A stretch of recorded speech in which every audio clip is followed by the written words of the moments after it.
All right, hey, what's happening, guys? It's Jamie. It is April 13th.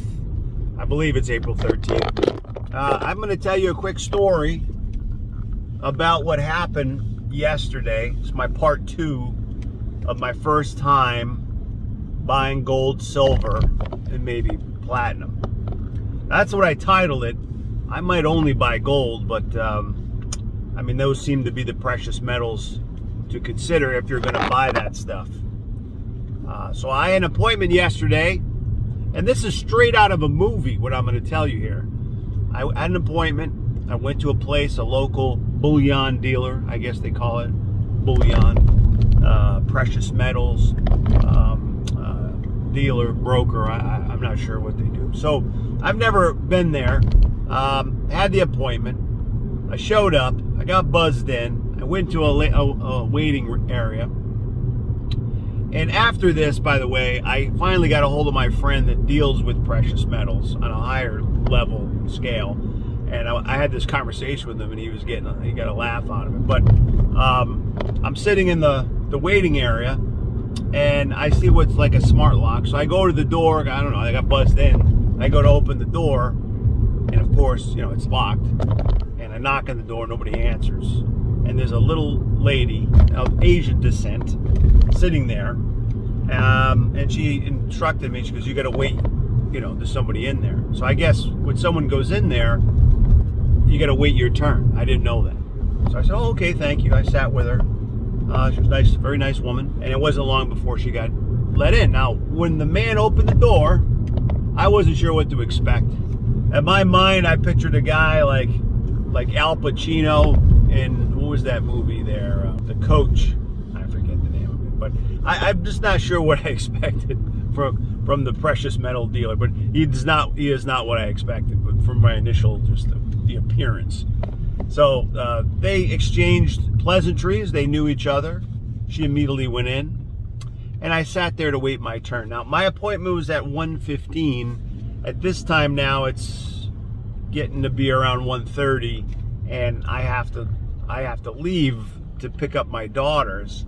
So I'm running out of time to really have a conversation about buying the metals. Now, I know what I want to spend, and I just have a lot of questions. So I'm like, well, hopefully he'll get to me. So as I'm thinking that, the door flies open, and out comes the gentleman that sells the precious metals. And he has a dolly. You know, the thing like you move furniture and carry refrigerators up into your house. You see the moving guys. He has a dolly full of these sleeves. They're about the size of my forearm, you know, across. Like if you get, like when we get our new guys get, you know, or men or women, they get business cards. It's like a rack, a sleeve of business cards. That's what it looked like to me. But obviously they were a lot heavier, right? I'm assuming they're filled with some type of precious metal, and they were stacked high, maybe 10 or 12. It happened so fast. I just glanced at them, and I was like, "Whoa, what's that?" And that's my first impression was, "Oh, look at their business cards."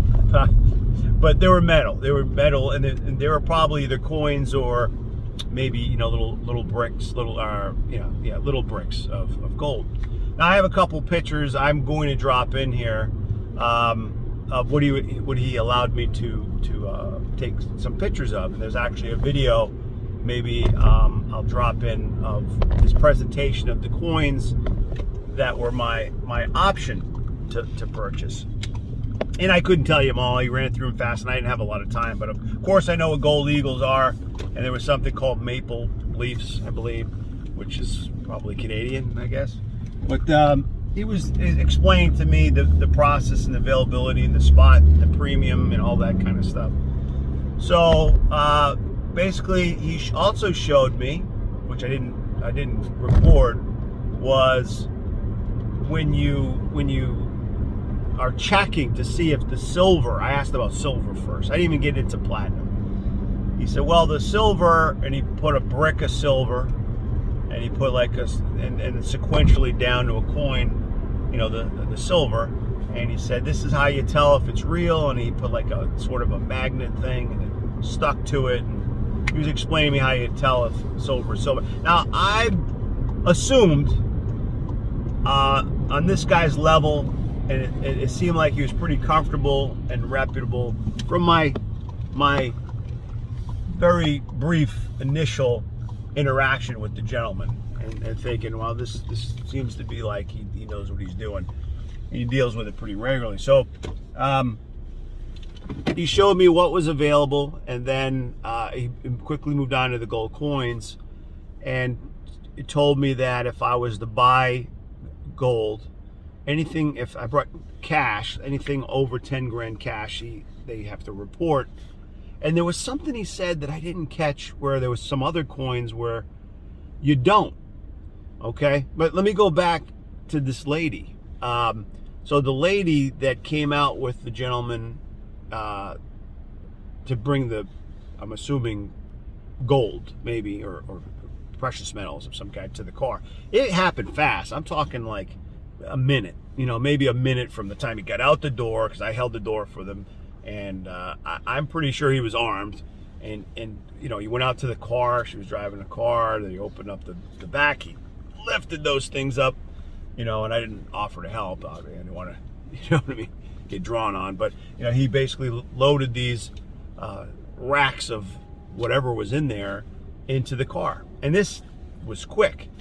I was very curious in that interaction. What I was like, it was like, wow, what I just witnessed there.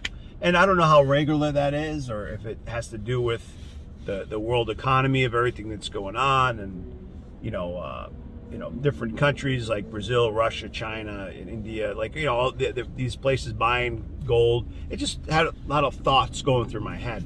Why was this person, getting so much? What was in there? I didn't interview her, right? I would love to have asked her some questions, but I have a feeling she probably wouldn't have answered my questions. So she quickly took off. What was she going to do with it? Where was it going? Why did she take it herself? How much was there? If that was gold, that was a lot of money, I can tell you that. So these were all the questions that I was kind of asking myself. And then when I was talking to the gentleman about it, he explained to me that there is some of these precious metals, there was one of these gold coins. I'll find out for you guys that he's like, yeah, generally you don't have to report, over a certain amount. And I thought that was really strange, because if you are, let's say you own a barbershop, or a nail salon, or a restaurant of some kind, where you deal with a lot of, or you have dealt with a lot of cash. Now, if you only get cash, and I was to go buy gold and it wasn't getting reported for some reason, which I didn't understand, because I'm using cash, would it be advantageous for me to convert my cash of over $10,000, whatever that denomination is, and have the gold, right, which is a store of value, right? So now I have the gold, and then I maybe convert that into some other currency. Very curious about that.